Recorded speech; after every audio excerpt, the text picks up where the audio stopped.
10টা আমি কাজু বাদাম নিয়েছি।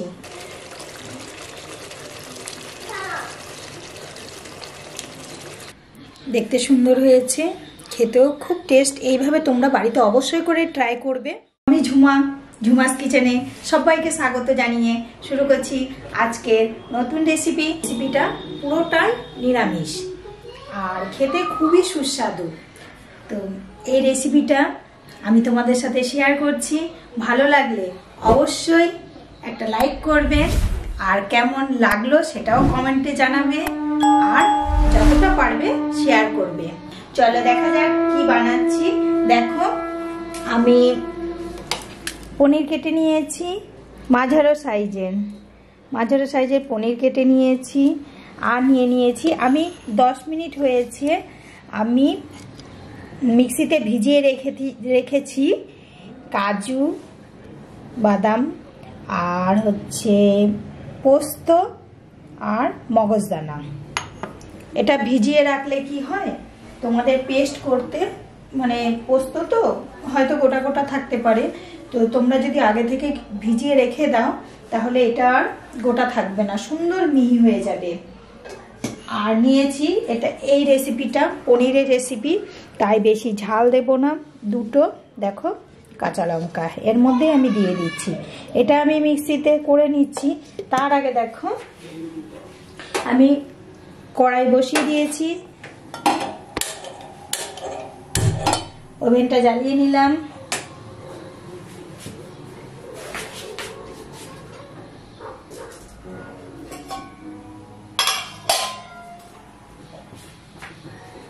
দেখো আমি ঘরে তৈরি করেছি, আরেক মানে আমার এতটা লাগবে বলে আমি নিয়েছি, আজকেই বানিয়েছি আমি ঘি, এতটাই আমি নিয়েছি, বাকিটা আমি ঢেলে রেখেছি।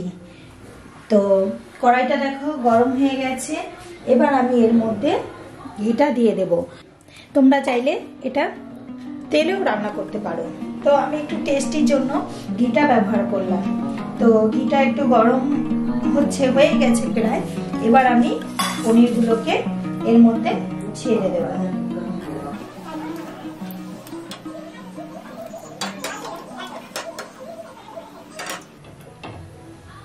ঘিটা গরম হয়ে গেছে, এবার পনিরটা আমি এর মধ্যে দিয়ে দিই।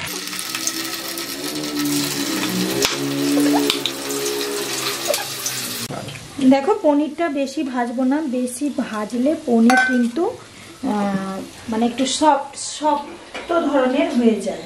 তো আমি অল্পই ভেজে এবার আমি তুলে নিচ্ছি, আমি ঘিয়ের বাটিতেই তুলে নিচ্ছি।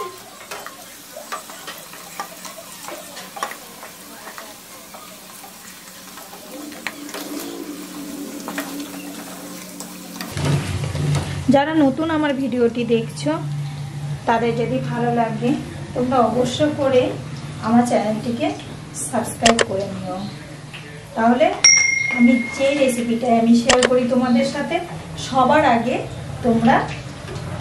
তোমাদের কাছে পৌঁছে যাবে, তোমরা দেখতে পাবে। দেখো ফেসটা কত সুন্দর হয়েছে, এবার আমি এর মধ্যে ফেসটাকে দিয়ে দিলাম।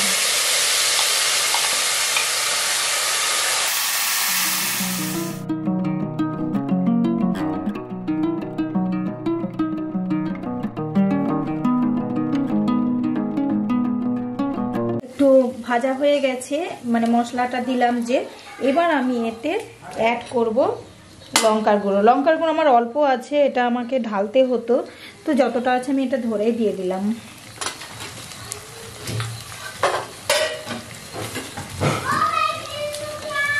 লঙ্কার আমি এখানে কিন্তু একটা জিনিস যে এখানে কিন্তু আমি হলুদ গুঁড়ো ব্যবহার করছি না, কারণটা হলো পোস্তর সাথে আমি অনেক জায়গাতে দেখেছি পোস্তর সাথে হলুদ গুঁড়ো যায় না, তাই আমি এটাতেও একদমই হলুদ গুঁড়ো ব্যবহার করছি।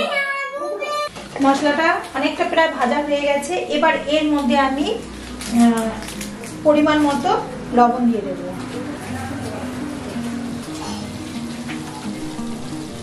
পরিমাণ মতো লবণ দিয়ে দিলাম, ব্যাস এর মধ্যে এতটাই মানে যা লাগলো, আর কিছু না দিলেও হবে। এটা আমার ভাজা হয়ে গেছে, এবার আমি এর মধ্যে পনিরটা অ্যাড করে নিলাম।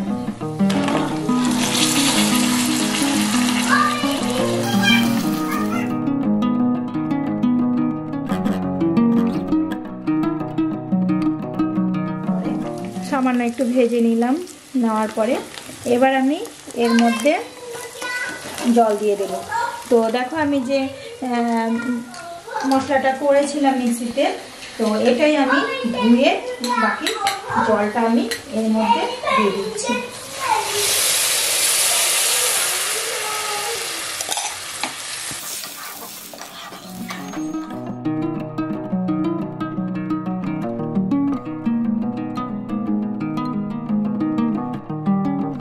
নিরামিষ পনিরের তরকারি আমার রেডি। দেখতে সুন্দর হয়েছে, খেতেও খুব টেস্ট। এইভাবে তোমরা বাড়িতে অবশ্যই করে ট্রাই করবে আর কমেন্ট করে জানাবে আমাকে কেমন খেতে হয়েছে। আর ভালো লাগলে আমার চ্যানেলটিকে সাবস্ক্রাইব করে দিও। আজকের ভিডিও এতটাই, দেখা হবে সামনে অন্য কোনো নতুন একটা রেসিপির সাথে। ভালো থাকো, সুস্থ থাকো, ধন্যবাদ।